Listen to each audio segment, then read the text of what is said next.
At tayo po mga minamahal ay tuloy-tuloy na at tayo po ay dadako na po sa pinakamalagang yugto ng ating banal na gawain. Kaya po ang lahat po inaanyayahan ko pong tumayo bilang paggalang po sa banal na salita na dadali ng ating mga ngaral sa hapong ito, ang ating pong beloved preacher, Mark Nual. Palakpakan po natin muli ang ating mahal na Panginoon. Amen.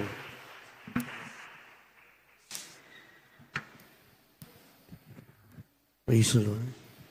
I bless you po, beloved co-preacher, beloved Brother Mer Navarro. Tayo ay dumalangin sa ating mahal na Panginoon, mga minamahal. Dakilat mapagpalang Ama, Diyos na makapangyarihan sa lahat, aming pinakamamahal na Panginoon Jesucristo. Sa unat dalangin po ng aming minamahal at ginagalang mahal na Pastor Wildy Estrada Almedo. Diyos, maraming salamat po, mahal na Panginoon, sa mga naunang bahagi ng iyong balagawain na iyong nilangisan, pinagpala, tinanggap dyan sa kalangitan, mahal na Panginoon, simula sa mga congregational singing, O Diyos, sa mga buhay na patutuo, mahal na Panginoon, sa awitin ng beloved choir, sa mga matatapat mong anak na kaloob na kanilang ikaput handog, maraming salamat po, O Diyos, lalong higit, mahal na Panginoon, sa iyong napakatamis at banal na presensya. Lagi mong ibinubuhos sa aming kalagitnaan, mahal na Panginoon, nagbigay ng kagalakan, kapayapaan sa aming mga puso't kaisipan, pagtatagumpay, mahal na Panginoon. At narito po kami, O Diyos, sa bahagi ng pakikinig po ng banal mong salita, mahal na Panginoon. Ngunit bago ang lahat, minsan pa, kami po ay humingi ng tawad sa lahat ng pagkukulang, pagkakasala, lalo na po ang iyong amang lingkod. Tawarin mo po ko, O Diyos, dalangin po namin, mahal na Panginoon. Pagpalain mo po kaming muli sa pamamagitan ng iyong banal salita. Ikaw po, Diyos, maglagay na makataga na lalabas sa aking mga labi na sa ganang angkin wala akong magagawa. Ako isang maraming basahan lamang sa iyong harapan. At sa ulat na langin ng aming mahal na Pastor Wildy Estrada Almedo na aming sama-samang sinasaway lahat ng gawa ng kaaway, demons of hindrances, demons of unbeliefs and doubts, opposing spirit, demons of pride, cast out in the name of Jesus. In the mighty name of the Lord Jesus. Purihin po ating mahal na Panginoon. Makabalik po tayo sa ating mga upuan, mga minamahal. At bago tayo magpatuloy, I want to give the highest praise, glory and honor and thanksgiving and majesty belongs to our dearest Jesus, the King of kings and the Lord of lords, the creator of the heavens and the earth, the Alpha and Omega, the soon and coming King, Jesus, the one true God. Praise the Lord. And I give double honor and respect to our dearly beloved and honorable evangelist, Pastor Wildy Estrada Almedo, the end-time prophet of our loving God. And we always cherish the blessed memories and teachings of our dearly beloved Assistant Pastor Lina C. Almedo, our beloved Mama Dear. Greetings and respect po to all beloved children, to all beloved Almeida family. At gayon din po ating binabati ating mga live webcast viewers all over the world na kantabay sa mga oras na ito. God bless you so much po. Pagpalain po kayo natin pinakamamahal na Panginoon Jesus. At yun din po ang pagpapaabot ng mapagpalang hapon sa ating mga beloved ordained preacher, sa po ng kanyang buong mga mahal sa buhay, sa lahat po ng kapwa manggagawa, sa lahat ng ginagamit sa banal na ubasan ng ating mahal na Panginoon. At sa inyo po mga minamahal na mainit na naglilingkod sa ating mahal na Panginoon. Buhay po na palakpak para sa ating mahal na Panginoon. Purihin ang ating mahal na Panginoon. At tayo po ay mag-aral na ng banal na salita ng ating mahal na Jesus. Ating pong tatalakayin sa hapong ito ating pinamagatang highest form of worship. The highest form of worship, o sa Tagalog, ang mataas na uri ng pagsamba. Everybody say amen? Palakpakan natin muli ang ating mahal na Panginoon. Kindly sa ating pong key verse, pakibasa po, Romans chapter 12 verse 1. Amen. Roma 12:1. Kaya nga mga kapatid, ipinamamanig ko sa inyo alang-alang sa mga kahabagan ng Diyos na inyong iharap ang inyong mga katawan na isang haing buhay, banal, na kaya-aya sa Diyos, na siya ninyong katampatang pagsamba. Amen. Amen. Sabi po sa English, I beseech you therefore, brethren, by the mercies of God, that ye present your bodies a living sacrifice, holy, acceptable unto God, which is your reasonable service. Palakpakan po natin ang ating mahal na Panginoon. Diyos ang magpapala ng kanyang banal na salita. Sabi po sa ibang translation, mga minamahal, Dito sinabi sa King James, reasonable service, medyo malalim. Sa mababaw na translation ng English, ang sabi, true and proper worship. Everybody say amen? Alam niyo ba mga minamahal, sabi ng Biblia, sa Isaiah 43:21, wag na natin basahin. Sabi doon that we are created to worship. Yan ang purpose natin, mga minamahal. Kaya, napakahalaga sa harapan ng Diyos yung pagsamba natin sa Kanya. Napakahalaga yan, mga minamahal. Dahil kung ang pinakadahilan ng mahal na Panginoon kung bakit nilikha ang tao sa sanlibutan, mga minamahal, ay para sumamba sa mahal na Panginoon. Yan ang pinaka-purpose ng buhay, mga minamahal.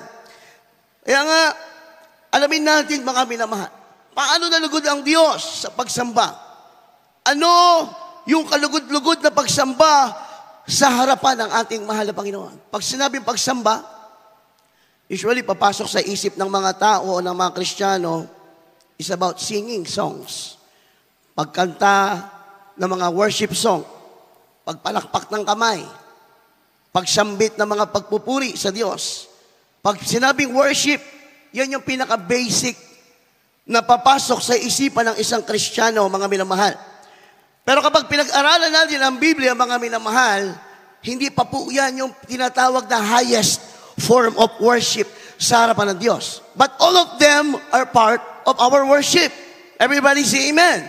Yung pagtaas ng kamay, pag-awit sa malapit, pagpalakpak, lahat yan part ng worship. Pero may tinatawag na deepest worship o yung highest form of worship sa Bible, mga minamahal. Everybody say praise the Lord. Yung pagsamba natin dito sa mga gawain, halimbawa mga minamahal, yung ating pagtaas ng ating mga kamay, ating pag-awit, worship din yan. Kaya lang, hindi pa yan yung 100% ng worship sa harapan ng Diyos. Kumbaga, yan po ay introduction pa lamang. Hindi pa dyan nagtapos, mga minamahal, yung tinatawag na highest form of worship. Kaya nga, dapat alam to ng mga Kristiyano.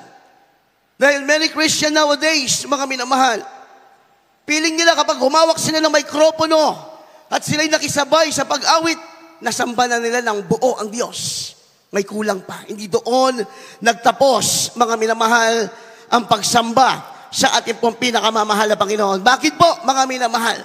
Kung ating basahin ang Biblia, mga minamahal, ang pinakamahalaga sa harapan ng Diyos, mga minamahal, yung tinatawag nating private life. Everybody say amen? Yung palang ating pamumuhay araw-araw, dyan pala mas lalong nakatingin ang Diyos sa atin, mga minamahal. Yan pala ay parte ng tinatawag na mataas na pagsamba sa harapan ng ating mahal na Panginoon. Kaya nga, ang sabi ng talata, offer our bodies as a living sacrifice, holy and acceptable to God. Ibig sabihin, yung ating pamumuhay, mga minamahal, kung paano ka namumuhay, diyan binabase ng Diyos ang iyong mataas na uri ng pagsamba. Everybody say, amen? Palakpakan po natin ang ating mahal na Panginoon. Sabi nga katampatan. Pag inunawa mo yung katampatan na pagsamba, katanggap-tanggap na pagsamba o nararapat na pagsamba. Everybody say amen. May mga pagsamba po na hindi nakaabot sa paanan ng Diyos. Yan ang katotohanan. May mga pagsamba na hindi nakaabot sa paanan ng Diyos. Kaya ang inahanap na mahal na Panginoon, yung katampatang pagsamba, yung nakakaabot, yung mabangong samyo sa kanyang banal na harapan, mga minamahal. Palakpakan po natin ang ating mahal na Panginoon. So, saan nagsisimula yung tinatawag na highest form of worship? Kung ating basahin ng mga talata, hindi na natin babasahin dahil dadami. May talata na sinasabi, when you deny yourself, mga minamahal, sa paglilingkod mo sa ating pong pinakamamahal na Panginoon, yung iyong sarili, tinanggihan mo, kinalimutan mo. Ano ang tawag dyan? Living sacrifice. Amen? Kapag yung sarili mo, tinanggihan mo, ang tawag dyan, living sacrifice sa harapan ng Diyos. At ang sabi, yung living sacrifice ay katampatang pagsamba sa harapan ng ating mahal na Panginoon. Everybody say, praise the Lord. Hindi madaling tanggihan po ang ating sarili, mga minamahal. Mahirap kalimutan ng tao ang kanyang sarili. Dahil mayroong tinatawag na fallen nature ang tao. Ano yung fallen nature ng tao? Ang fallen nature ng tao is to love ourselves more than anything else. Yan ang fallen nature ng tao. Yung mahalin natin, yung ating sarili, higit sa lahat, mga minamahal. Kaya lang, that is contradicting the Word of God. Ang sabi ng Word of God, ang sabi ng Biblia, you shall love the Lord with all your heart, with all your mind, with all your strength. Everybody say, praise the Lord. Kaya, ang fallen nature ng tao is to love ourselves more than God, more than anything else, mga minamahal. Kaya kapag you deny yourself, alang-alang sa paglilingkod mo sa mahal na Panginoon, tinanggihan mo ang sarili mo, alang-alang sa paglilingkod mo sa mahal na Panginoon, that is the highest form of worship sa harapan ng ating mahal na Panginoon. Palakpakan po natin ang ating mahal na Panginoon. Ang gusto ng tao, masunod yung gusto niya. Ibigay yung hilig niya, yung ikaliligaya niya, yan ang fallen nature ng tao. Yung makapagpapasaya sa kanya, bagamat wala sa kalooban ng Diyos, mga minamahal.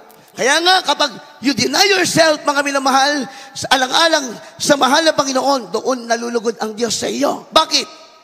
Bakit nalugod ang Diyos sa iyo? Dahil mahirap yun para sa iyo. Hindi yun ordinaryo para sa iyo. Hindi ka komportable sa ganung bagay, pero ginawa mo alang-alang sa mahal na Panginoon. Kaya at tingin ng Diyos yan, mataas ng uri ng pagsamba. Palakpakan po natin ang ating mahal na Panginoon.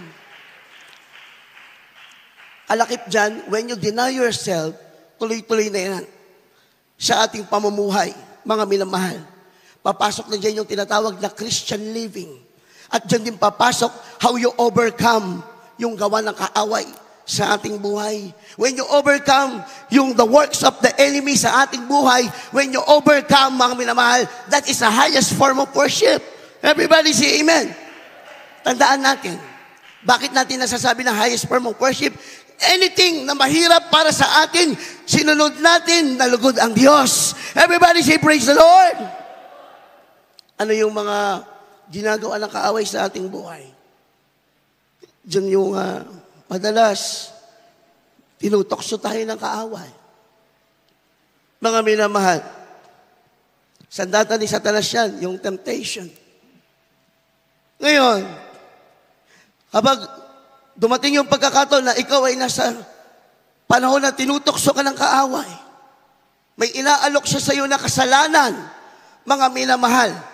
Inaalok ka ng kaaway na magkamali. Inaalok ka ng kaaway na masira ang iyong paglilingkod. Inaalok ka ng kaaway na matukso ka, mga minamahal. Pero ang ginawa mo, tinanggihan mo, nilayuan mo, mga minamahal. Pinagtagumpayan mo, mga minamahal ko. Nalugod ang Diyos sa iyo. Everybody say amen. Nalugod ang Diyos sa iyo.